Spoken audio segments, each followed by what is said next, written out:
그리스도의 남은 고난을 기뻐하라. 네. 바울은 자신이 한 번도 방문한 적이 없었던 골로새 교회의 소식을 듣고 그 교회를 세우고 돌보고 있었던 에바브라에게 그 소식을 듣습니다. 그리고 그의 편에 편지를 한 통 보내게 되는데 그 편지가 바로 우리가 지금 배우고 있는 골로새서라고 말씀드릴 수 있습니다. 골로새 교회를 격려하고 그들에게 지금 처한 문제들을 바로잡기 위해서 골로새서 편지를 로마 감옥에서 쓴 거죠.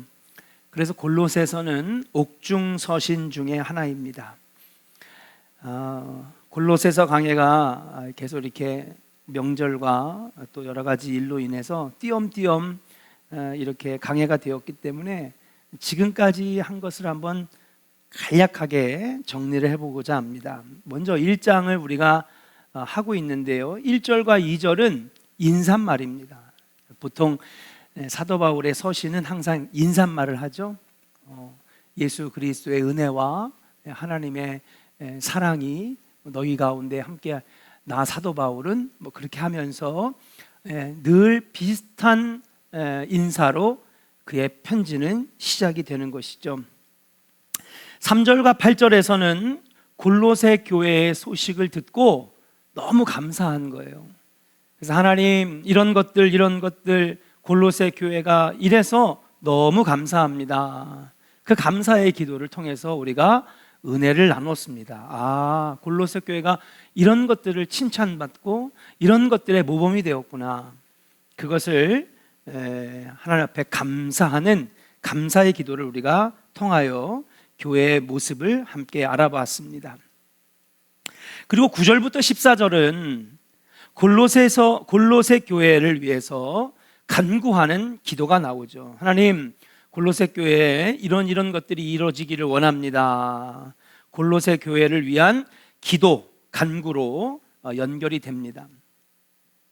그리고 어떻게 보면 골로새서를 쓰게 된 가장 핵심인 내용이 15절부터 20절까지 나오게 되는데, 그것이 바로 뭐냐? 골로새 성도들아, 너희들이 예수 그리스도의 위대하심을 알기를 원하노라. 사랑하는 조원의 성도 여러분, 우리 조원교회 성도들도 예수님의 위대하심을 알기를 소망합니다. 예수님이 얼마나 위대하시고 얼마나 능력이 많으신 분인지를 우리가 알 때에 그분을 온전하게 의지할 수 있는 거죠. 힘도 없고 연약한 사람을 누가 의지합니까? 우리 안에서 예수의 가치가 떨어졌기 때문에 기도하지 않는 거죠. 돈이 더 크고 힘이 있어 보이고 위력이 있어 보니까 돈을 더 의지하는 건 아니겠습니까? 세상의 이름과 명예와 권세가 더 힘이 있어 보이니 그거를 더 우리가 의지하는 것 아니겠습니까? 그건 상대적으로 우리 안에 예수에 대한 가치가 떨어져 있다는 거죠. 그렇죠? 예수가 정말 우리에게 너무 위대하고 소중하고 너무 크고 놀라우신 분이라고 하는 것을 우리가 인지한다면 누구를 의지하겠습니까? 예수를 의지하는 거죠. 근데 오늘날 우리가 예수를 찾지 아니하고 기도하지 아니하고 부르짖지 아니하는 이유는 뭐냐 하면 우리 안에 예수 그리스도의 가치가 떨어졌다는 얘기입니다.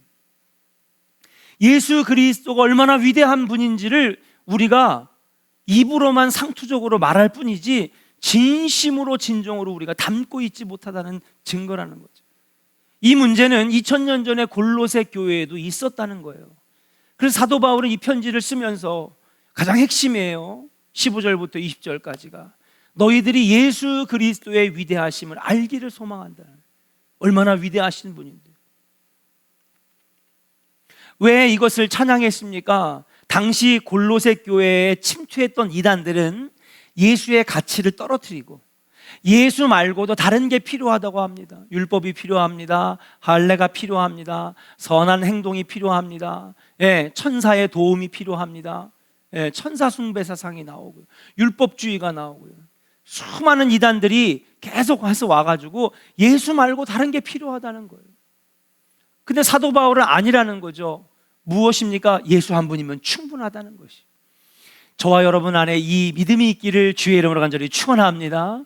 예수를 위대하게 여기는 그 예수의 가치를 높게 여기는 그 믿음, 그것이 너희 안에 있기를 소망한다. 그러면서 예수님이 왜 위대한지를 설명하죠. 예수님은 보이지 아니하시는 하나님의 형상 그 자체라는 거예요. 이 말은 뭐냐? 바로 예수님은 곧 하나님이시라는 거예요. 이런 사도 바울의 복음들을 다 조각조각 맞추다가 결국 기원 후 320, 제가 기억이 잘 안 나는데, 니케아 공의회에서 여러분 사도신경과 삼위일체 사상을 기독교의 이 주 사상으로, 기독교 사상으로 정립을 하게 됩니다. 그러니까 300년 동안 엄청난 이단들과 엄청난 논쟁을 벌였어요. 수백 개, 수천 개의 이단들이 와서 이 복음을 공격하는 거예요. 그런데 수많은 피를 흘리고 수많은 사람들이 희생되면서 결국 지금 우리가 고백하는 사도신경이 나오고 삼위일체에 대한 고백이 나오고, 그죠? 지금의 기독교의 교리와 신앙이 나오게 됐다는 사실이에요. 모든 피조물보다 먼저 나신 분이시며 만물과 교회가 그로 말미암아 창조되었고 그를 위해 창조되었고 온 세상 우주 만물을 다 다스리시는 주인이시기 때문에 모든 것들이 그분 손안에 있다는 것입니다. 다시 말해서 여러분들의 삶과 건강과 육체와 재산과 심지어는 여러분들 앞에 있는 모든 문제까지도 다 주님이 뭐 하신다는 거예요? 바꿔놓으실 수 있는 위대하신 분이라는 거예요. 따라합시다. 세상 모든 것들이 주님 손에 붙들려 있습니다. 돈이 문제입니까? 하나님 앞에, 하나님 재정적으로 어렵습니다. 진짜 믿음으로 주님 위대하시지 않습니까? 주님은 이 세상 모든 만물을 다스리시는 분인데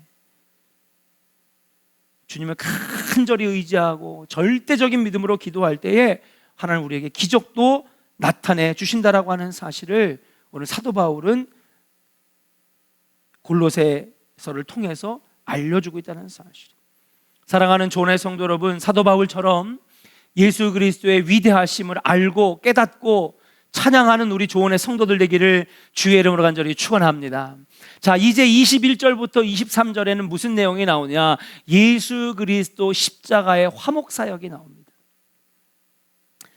야, 골로새 성도들아, 너희들이 예전에 하나님과 원수였지 않느냐? 그러나 예수 그리스도가 십자가에서 죽으심으로 말미암아 너희들이 이제 하나님과 화목하게 되었고 화평을 이루게 되었다는 거예요. 그러니 이제부터는 거룩하고 흠없고 책망할 것이 없는 자로 하나님 앞에 서기 위해서 날마다 믿음으로 나가고, 아멘입니까? 날마다 복음의 소망 가운데 흔들리지 않고 너희들이 나아가라 권면하고 있는 거예요. 다시 말하면 따라합시다. 예수만 의지합니다. 할렐루야. 예수님은요 화평케 하시는 분이에요. 나는 이 땅에 평화를 주러 왔노라 그랬잖아요. 그러니까 주님을 의지하는 자에게는요 여러분, 꼬이고 싸우고 적대적이고 갈라지고 깨진 것들이 회복되고 하나 되고 화평하고 화목을 이루게 되는 역사가 일어나는 줄로 믿습니다. 그러니까 여러분들이 그것을 위해 기도할 때에, 예수님을 붙잡고 기도할 때에 주님께서 화목해 하신다는 사실이에요. 우리 예수님은요 화목제물이시기 때문에 그분을 믿고 기도하면 성도가 화목하고 교회가 화목하고 가정의 화평이 이루어지는 역사가 일어나게 될 줄로 믿습니다. 자, 이제 저희들이 1장의 마지막으로 들어가려고 해요. 1장의 마지막은 사도 바울 자신의 이야기를 하고 있습니다. 오늘 그래서 그 24절에 나는 이제라고 시작을 하죠. 그러면서 사도 바울의 자신의 이야기들을 해나가기 시작하는데 이것을 한 4시간에 나눠서 함께 하려고 합니다. 무엇을 할 겁니까? 사도 바울의 고백, 사도 바울의 사명, 사도 바울이 전하고 싶은 메시지, 그리고 사역의 목적을 함께 알아보면서 여러분 우리도 함께 사도 바울의 이야기를 통하여 그리스도인의 정체성을 발견해 나갈 수 있기를 주의 이름으로 간절히 축복합니다. 자, 그 4번째 중에서 첫 번째 한번 따라 합시다. 바울의 고백. 자, 24절을 같이 한번 읽어보겠습니다. 24절 함께 읽겠습니다. 시작. 나는 이제 너희를 위하여 받는 괴로움을 기뻐하고 그리스도의 남은 고난을 그의 몸된 교회를 위하여 내 육체에 채우노라. 아멘. 자, 1장 29절까지 마지막 사도 바울의 이야기들을 우리가 함께 배워나갈 텐데요. 첫 번째는 24절 자신의 고백을 얘기하고 있습니다. 이 고백이 도대체 무슨 의미일까? 예. 이것을 우리가 함께 오늘 알아볼 텐데요. 세 가지 질문을 통해서 여러분과 함께 사도 바울의 고백을 한번 알아봅시다. 첫 번째는 뭐냐? 사도 바울이 받은 괴로움이 뭐냐? 사도 바울이 받은 고난이 무엇이냐? 두 번째 질문은 뭐냐 하면 바울은 왜 괴로움을 너희를 위하여 받는 괴로움이라고 했을까? 그리고 마지막 세 번째는 바울은 왜 그 고난을 오늘 24절에 보니까 그리스도의 남은 고난이라고 했을까? 여러분 골로새서가 참 어려워요. 예, 힘듭니다. 그러나 하나하나 자세하게 알아보면 그 깊은 뜻을 알아갈 수 있는 거죠. 이렇게 세 가지 질문을 통해서 함께 은혜를 나누고자 하는데요. 첫 번째 따라합시다. 바울이 받은 괴로움이 무엇이었는가? 자, 바울이 받은 괴로움. 바울이 옥에 갇혔으니까 괴로운 거 아닙니까? 그렇게 간단하게 대답할 수도 있죠. 그런데 골로새서 4장 3절에 사도 바울이 받은 고난이 무슨 고난이었는지를 분명하게 알려줍니다. 자, 골로새서 4장 3절을 스크린을 보면서 한번 여러분 성경 읽으셔도 되고요. 같이 읽겠습니다. 4장 3절 시작. 또한 우리를 위하여 기도하되 하나님이 전도할 문을 우리에게 열어주사 그리스도의 비밀을 말하게 하시기를 구하라. 내가 이 일 때문에 매임을 당하였노라. 자, 지금 매임을 당했다는 거죠. 이게 무슨 말이냐면 고난당하고 있다는 거예요. 지금 자기가 괴로움에 처했다는 거죠. 뭐 하다가요? 네? 뭐 하다가요? 그리스도의 비밀을 말하다가 내가 이 일 때문에 고난을 당하고 있다는 거예요. 그러니까 사도 바울의 고난과 괴로움은 뭐냐 하면 일반적인 괴로움이 아닙니다. 예. 사고가 났다거나, 제가 사고가 좀 있었어요. 예. 또는 병이 생겼거나 돈 문제라든지 여러 가지 일반적인 고난이 아닌 거예요. 사도 바울이 받은 고난은 무슨 고난이냐? 바로 예수의 복음을 전하다가 받게 되는 매임, 예수 그리스도를 드러내는 삶을 살다가 받게 되는 괴로움을 가리키는 거예요. 바울이 전도하며 당하는 수많은 괴로움은 사도행전에 자세히 기록되어 있는데, 또 고린도후서 11장에 보면은 사도 바울이 이렇게 얘기합니다. 내가 복음을 전하다가 옥에 갇히기도 하고 매도 수없이 맞고 여러 번 죽을 뻔하였고 자지도 못하고 줄이고 목마르고 여러 번 굶고 춥고 헐벗었다. 고린도후서 11장에 복음 전하다가 받는 고난을 쫙 나열하고 있거든요. 사도 바울의 사회적 지위와 재산과 그 위치와 가진 그런 능력 가지고는 여러분 어떻게 보면 고난 없는 평탄한 삶 살 수 있어요. 그럼에도 불구하고 그가 엄청나게 매도 맞고 맞아 죽을 뻔도 하고 옥에 갇히기도 하고 먹지도 못하고 자지도 못하고 굶기도 하고 헐벗었고 목마르고 이런 고난을 왜 당했느냐? 내가 복음을 증거하다가 그리스도의 비밀을 말하려다가 그것 때문에 내가 고난을 받았다. 사도 바울의 고난은 예수 때문에 복음 증거하다가 믿음으로 살다가 받는 고난이라는 거예요. 여러분, 예수를 믿는다는 것은, 예수의 복음을 증거하는 삶을 산다는 것에는 고난이 뒤따르는, 고난이 있습니다. 우리도 사도 바울처럼 천국을 향하여 걸어가는 하나님의 백성 가운데 한 명인데, 사도 바울이나 우리나 다 똑같은 믿는 자고 사명받은 자고 구원받은 자인데, 우리도 예수를 믿는, 복음을 증거하는 삶을 살다 보면 고난을 받게 되어 있다는 사실이죠. 자, 그럼 두 번째 질문입니다. 사도 바울은 그러면 이 고난을 왜 너희를 위해 받는 괴로움이다, 고난이라 이렇게 얘기를 했을까? 그 힌트는요, 24절에서 한번 찾아볼 수 있는데 24절 한번 다시 한번 읽어보겠습니다. 시작. 나는 이제 너희를 위하여 받는 괴로움을 기뻐하고 그리스도의 남은 고난을 그의 몸된 교회를 위하여 내 육체에 채우노라. 아멘. 자, 너희를 위하여 받는 고난, 괴로움 이렇게 얘기를 했는데 이 고난이 왜 너희를 위해 받는 거냐? 그 밑으로 좀 내려가 보니까 그의 몸된 교회를 위하여 그랬습니다. 고난인데 너희를 위하여, 여러분 너희가 누구예요? 골로새 교회의 성도들이죠. 다시 말하면 그의 몸된 교회라는 말하고 똑같은 말이에요. 다시 말해 자기가 받는 고난은 복음 전하다가 믿음으로 살다가 그렇게 받는 고난은 결국 뭐예요? 교회를 위하여, 예수 그리스도의 교회, 몸된 교회를 위하여 내가 받는 것이죠. 자, 그러면 교회의 머리는 누구시죠? 예수 그리스도시죠. 성도가 믿음으로 살다가 그리고 복음 전하다가 받는 고난은 결국은 누구를 위하여 받는 고난이냐? 교회를 위하여 받는 고난이고 교회의 머리가 되시는 예수님을 위하여 받는 고난이라는 거예요. 믿으시면 아멘. 골로새 교회는 예수님의 몸된 교회입니다. 예수님과 교회는 강력하게 연합되어 있어요. 교회는 예수의 복음 위에 세워지는 것입니다. 십자가 위에 세워지는 것입니다.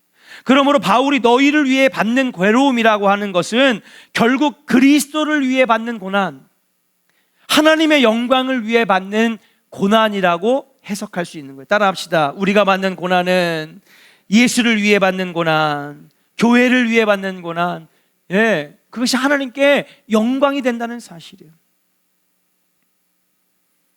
사랑하는 성도 여러분, 믿음을 지키려다가 받는 고난이 있었습니까? 왜 없겠어요, 솔직히. 복음을 증거하려다가 받는 고난이 있었습니까? 여러분, 오늘 우리가 분명히 사도 바울의 고백에서 알아야 돼요. 그 고난은 예수를 위해 받는 고난이고 몸된 교회를 위해 받는 고난이고 결국 그 고난은 하나님께 영광 돌리는, 하나님의 영광을 위해 받는 고난이다. 자, 하나님의 영광을 위해 받는 고난, 교회를 위해 받는 고난, 예수를 위해 받는 고난, 하나님은 그냥 내버려 두시겠습니까? 저는 절대 그렇게 생각하지 않아요. 반드시 하나님께서 갚아주시고 복된 것으로 대신해 주실 줄로 믿습니다. 고난 받을 땐 힘들죠. 어려워요. 그러나 그 고난의 터널을 이기고 나아갈 때 하나님께서 너로 인하여 예수의 영광이 드러나고 예수의 복음이 증거가 되고 교회가 아름다워진 그 고난, 내가 그것을 통하여 너를 기쁘게 여기고 반드시 갚아주리라. 하나님 가만 계실 분이 아니죠. 쓸데없는 짓, 죄악된 것으로 받는 고난과 괴로움은 대가 치르는 겁니다. 그렇죠. 그러나 주님을 위해 받는 고난은 하나님의 영광을 위해 드러내는 것이에요. 그러니까 여러분, 목사님 저 고난 많이 받았는데요. 자기가 잘못하다가 받는 고난은 대가 치르는 거라니까요.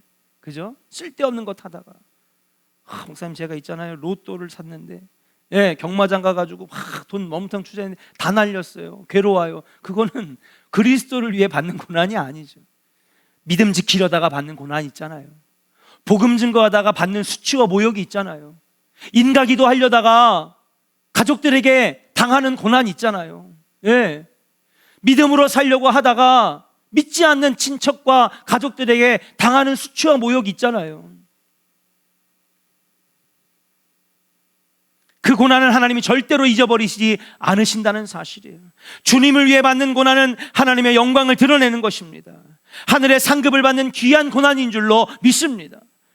여러분, 혹시 여러분들이 믿음 지키려다가 받는 고난이 있습니까? 여러분, 그 고난을 아버지께서 기쁘게 여기시고 반드시 은혜로 갚아 주실 줄로 믿습니다. 세 번째 질문입니다. 자, 바울은 왜 이 괴로움을, 가장 어려운 거예요, 그리스도의 남은 고난이라고 했을까? 그리스도가 받으신 고난, 십자가의 고난은 어떤 부족함도 없는 고난입니다. 그 십자가의 고난으로 말미암아 우리가 죄인에서 의인되는 은혜를 입게 되었어요. 그래서 십자가에서 주님이 치르신 고난에는 무언가 더 추가되어야 될 것이 없어요. 그러면 그리스도의 남은 고난이란 무엇이냐? 결국 주님이 다시 이 땅에 오실 때까지 그리스도의 복음이 전파돼야 돼요? 전파되지 말아야 돼요? 전파돼야 되죠? 자, 예수님은 고난받고 올라가셨어요. 그러나 주님이 다시 오시는 거죠. 그 오실 때까지 우리는 무슨 사명 감당해요? 예? 너희는 예루살렘과 사마리아와 온 유다와 땅끝까지 이르러 내 증인이 되리라. 주님이 오실 때까지 우리가 감당해야 될 사명은 뭐냐 하면 복음을 증거하는 거예요. 그런데 복음을 증거하는 데는 뭐가 따른다고? 첫 번째 얘기했죠? 사도 바울의 고난은 무슨 고난? 복음 증거하다가 고난받았다는 거예요. 그러니까 그 복음 전파에는 고난이 따르기 때문에 이것이 아직 그리스도의 남은 고난이라고 하는 거예요. 예수의 고난은 십자가에서 끝났지만은 그 뒤에도 남은 고난이 있는데, 이 남은 고난은 누가 치러야 될 고난이냐면 저와 여러분들이 치러내야 될 고난이라고 하는 거죠. 이것이 바로 그리스도의 남은 고난이다라고 이렇게 표현한 것입니다. 이 고난은 우리가 받아야 될 고난입니다. 믿음 지키다가 복음 증거하다가 받게 될 수밖에 없는 고난, 이것이 바로 그리스도의 남은 고난이라고 하는 거예요. 앞에서 말씀드렸다시피 믿음 지키고 복음 전하는 삶에는 고난이 수반됩니다. 그러면 목사님, 복음 증거하는 것이 기쁘고 즐거운 일인데 왜 고난이 따릅니까? 주님이 분명히 우리에게 가르쳐 주셨어요. 요한복음 15장 18절부터 19절 스크린을 보면서 한번 같이 고백합니다. 시작. 세상이 너희를 미워하면 너희보다 먼저 나를 미워한 줄을 알라. 너희가 세상에 속하였으면 세상이 자기의 것을 사랑할 것이나 너희는 세상에 속한 자가 아니요 도리어 내가 너희를 세상에서 택하였기 때문에 세상이 너희를 미워하느니라. 아멘. 너희는 세상에 속한 자가 아니라는 거예요. 오히려 세상에서 너희를 내가 택했다는 거예요. 그러므로 세상이 너희를 미워한다는 것이죠. 예수님은 너희가 나에게 속하였으니 세상이 너희를 미워하리라 라고 말씀하셨어요. 사람들이 나를 박해하였은 즉 너희도 박해할 것이라는 거예요. 왜? 예수님 이 땅에 살다가 사실 때에 고난받으시고 박해받으셨어요. 세상이 예수를 미워해요. 그런데 우리가 예수를 따라, 그럼 우리도, 세상이 예수를 따르는 우리도 미워하고 박해하고 고난 줄 거라는 거죠. 이것이 어쩔 수 없는 진리라는 거예요. 신앙생활은요, 여러분, 힘들 때가 너무나 많아요. 예. 처음에 신앙생활 시작은요, 기복신앙으로 오지. 하나님 사업 잘 되게 해주시고, 이번에 새로 시작한 가게도 잘 되게 해주시고, 우리 아들 딸 공부도 잘하게 해주시고, 서울대도 들어가게 해주시고, 다 복받기 위해서 오는 거죠. 세상의 여느 다른 종교들처럼. 근데 신앙생활 하다 보면요, 유독 교회에서만 이렇게 고난이 많아. 근데 이걸 우리가요, 진리로 받아들여야 돼요. 왜? 세상이 예수를 미워하고 세상이 예수를 박해했기 때문에 예수에게 속한 우리들도, 너희들도 세상이 너희를 미워할 것이고 세상이 너희들을 박해할 것이라는 거예요. 예수 믿는다는 건 어떻게 보면 십자가의 길이고 고난의 길이에요.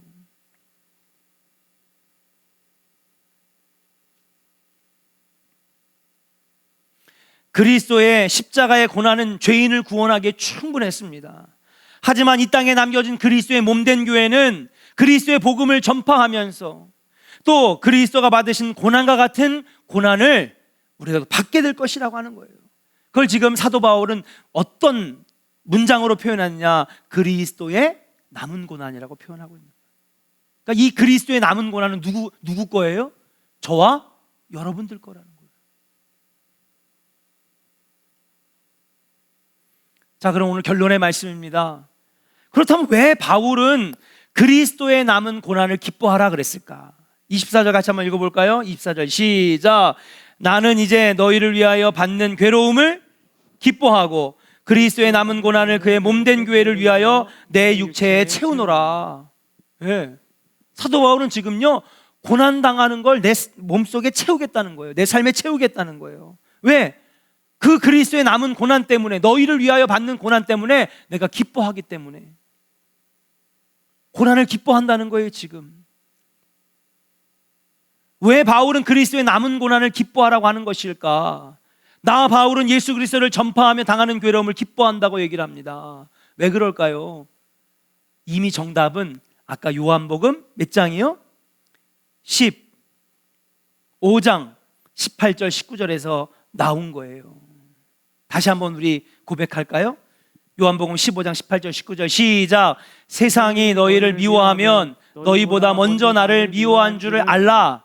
너희가 세상에 속하였으면 세상이 자기의 것을 사랑할 것이나 너희는 세상에 속한 자가 아니요 도리어 내가 너희를 세상에서 택하였기 때문에 세상이 너희를 미워하느니라. 자, 세상에서 고난받는 사람들은 누구에게 속한 사람이라고요? 예수에게 속한 사람이라는 거예요. 예. 너희가 만약에 교회 다니다가 믿음 지키다가 인가기도 하려고 막 애쓰다가 복음 전하려고 막 애쓰다가 고난을 받았다는 것은 뭐냐? 너희가 예수 그리스도가 택한 사람이라는 거, 예수 그리스도께 속한 사람이라고 하는 증거라는 거예요. 믿으시면 아멘. 아멘입니까?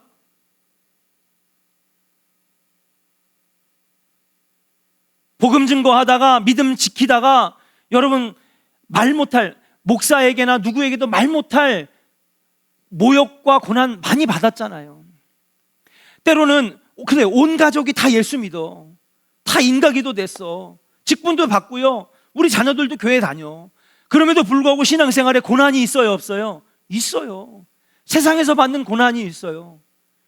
근데 그거 슬퍼하지 말라는 거예요. 오히려 그걸 기뻐하라는 거예요. 왜? 그 고난이 바로 네가 진짜 예수쟁이라고 하는 증거가 된다는 거예요. 네가 하나님의 자녀라고 하는 증거가 된다는 거예요. 너희가 내게 속한 자기 때문에 내가 박해받았듯이 너희도 박해받는 것이고, 너희가 내게 속한 자기 때문에 너희가 멸시와 천대를 받는 것도 그것 때문에 너희가 받는 것이라고 오늘 사도 바울이 이야기하는 거예요. 그러니까 얼마나 기쁜 일이냐 이거예요. 고난이 있었어? 기뻐해. 왜? 네가 진짜 크리스찬이야. 네가 진짜 예수의 택함 받은 자야. 네가 진짜 예수님께 속한 자야. 나머진 껍데기야. 목사님, 저는요 신앙생활하면서 고난받은 적이 한 번도 없었어요. 여러분 혹시 이렇게 말씀하시는 분들이 있다면 심각하게 자기 신앙생활 돌아봐야 돼요. 네. 고난이 없는 신앙생활? 어느 누가 예수 믿으면서 괴롭고 고난받기를 원하는 사람이 있을까요? 다 우리가 처음에는 잘 되려고 예수 믿는 거지, 복 받으려고 예수 믿는 거지. 아니, 아브라함도 그렇게 복 주시고, 이삭도 그렇게 복 주시고, 야곱도 복 주시고, 천대까지 이르러 복 주신다는데, 복 받을 줄 알고 신앙생활 시작했지만은 신앙생활 하다 보니까 고난이 너무 많아, 괴로움이 너무 많아. 분명히 내가 예수 믿고 구원받았지만은 정말 때로는 감당하기 힘들 정도로 힘들어. 그러나 사랑하는 여러분, 슬퍼하지 마세요. 예수 믿다가 복음 증거하다가 사명 감당하다가 받는 고난은요, 여러분이 진짜 예수에게 속한 자라고 하는 증거인 줄로 믿습니다. 예수에게 속하지 않은 자, 믿음이 없는 자는요 마귀가 건들지도 않아요. 고난 주지도 않습니다. 왜? 그냥 내버려둬도 알아서 지옥으로 다 걸어가는데 뭐. 근데 이제 딱 보니까 이제 안 되겠네. 쟤 때문에 지금 다른 영혼들이 구원받게 생겼어. 쟤 때문에 지금 다른 사람들이 복음 듣게 생겼어. 쟤 때문에 지금 교회가 부흥하게 생겼어. 쟤 지금 빨리 막아야 되겠다. 고난 줘라, 시험 줘라, 멸시와 천대 줘라, 박해 줘라. 마귀가 가만두질 않는 거예요. 왜? 내비두면 하나님 나라 세워지니까, 하나님 영광 드러나니까, 복음이 막 그냥 전파되니까 마귀 사탄이 그냥 가만두질 않는 거예요. 고난을요 여러분 그냥 무대기로 갖다가 핵포탄 떨어뜨리는 거예요. 근데 사도 바울은요 슬퍼하지 말라 이거예요. 낙심하지 말아라 이거예요. 그것 때문에 받는 고난이 있느냐? 그거 기뻐하라는 거예요. 왜? 네가 진짜 예수께 속한 자라는 증거가 되기 때문에. 남편 전도하는 거 힘드시죠? 예수 안 믿는 아들, 딸들, 며느리들 교회를 인도하는 거 힘드시죠? 내가 잔소리도 한번 못하고 남편한테 싫은 소리도 못하고 그냥 구원시키려고 온갖 멸시 다 참아가면서 여러분 얼마나 괴로워요. 안 그래도 되잖아요. 여러분 큰 소리 똥똥 치면서 살 수 있잖아요. 그러나 사랑하는 여러분 낙심하지 마세요. 이것은 바로 그리스도의 영광을 위하여, 몸된 교회를 위하여 받는 고난이기 때문에 기뻐하라는 거예요. 다시 한번 정리합니다. 우리에게 예수 믿다가 믿음으로 살다가 복음 전하다가 인가기도 시키려다가 고난이 있다면 그것은 여러분들이 예수 그리스도에게 속해 있다고 하는 분명한 증거인 줄로 믿습니다. 이 비밀을 안 사도 바울은 그래서 내가 고난 중에도 기뻐하노라, 고난받기를 기뻐하노라. 여러분 보세요. 로마서도 그렇고 고린도 전후서도 그렇고 사도 바울의 이 13개의 서신에 보면 아주 자주 등장하는 게 뭐냐 하면 내가 고난 받기를 기뻐하노라, 고난 중에도 기뻐하노라. 이게 사도 바울의 믿음이고 사도 바울의 신앙의 고백이라고 하는 사실이에요. 사랑하는 조원의 성도 여러분, 고난이 있습니까? 예수 믿다가 힘든 게 있습니까? 낙심하지 마세요. 여러분들이 바로 예수 그리스도께 속해 있다라고 하는 증거인 줄로 믿고 여러분 이겨내시고 승리하시기를 주의 이름으로 간절히 축원합니다. 또 이 고난이 왜 기쁨이 됩니까? 앞에서 두 번째 질문에서도 말씀드렸다시피 따라합시다. 우리의 고난은 예수를 위한 고난, 몸된 교회를 위한 고난. 그래서 이 고난이 하나님께 뭐가 된다고요? 영광이 된다는 거예요. 아멘입니까? 예. 그냥 뭐 고난이나 당하고 그냥 손가락질이나 당하고 천대나 당하고 멸시나 당하고 그게 아니라는 거예요.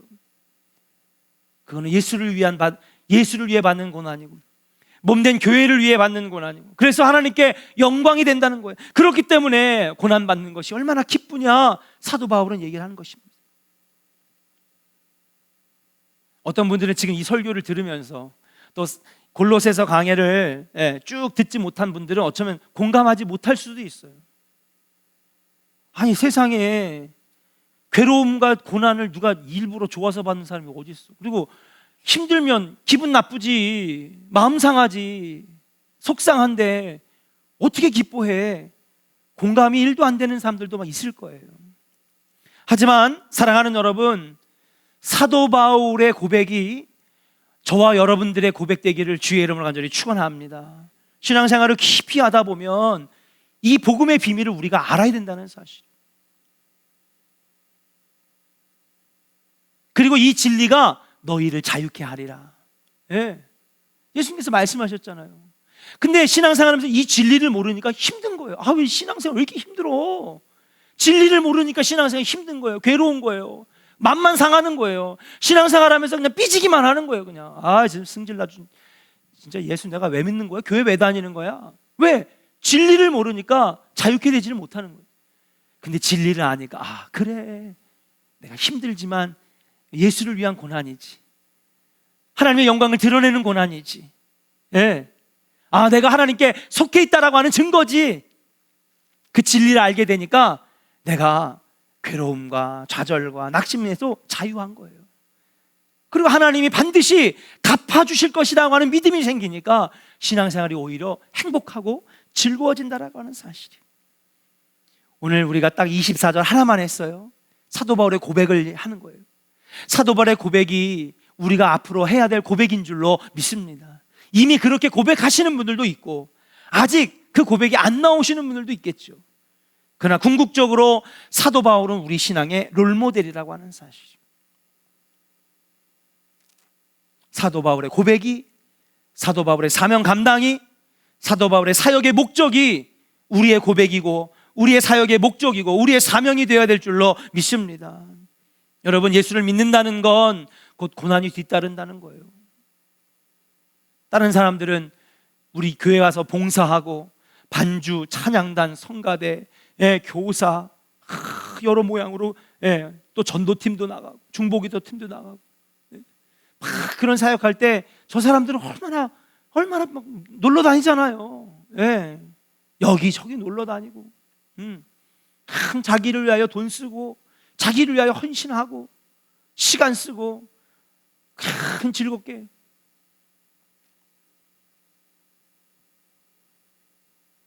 예수를 믿는다는 건 많은 것들을 희생하는 것입니다. 우리 성도들이 얼마나 많은 것들을 희생하면서 신앙생활을 합니까? 그러나 여러분, 낙심하지 마세요. 좌절하지 마세요. 슬퍼하지 마세요. 여러분들에게 영원한 생명이 주어지고 하나님 나라가 주어지고 하늘의 상급이 여러분들에게 주어질 줄로 믿습니다. 혹시나 그렇게 신앙생활하다가 고난이 찾아왔습니까? 믿음 지키려다가, 복음 전하다가, 인가기도 시키려다가, 친구들 죽게 인도하려고 하다가 그렇게 혹시 고난이 찾아옵니까? 여러분, 사도 바울처럼 기뻐할 수 있는 믿음 달라고 기도하세요. 왜요?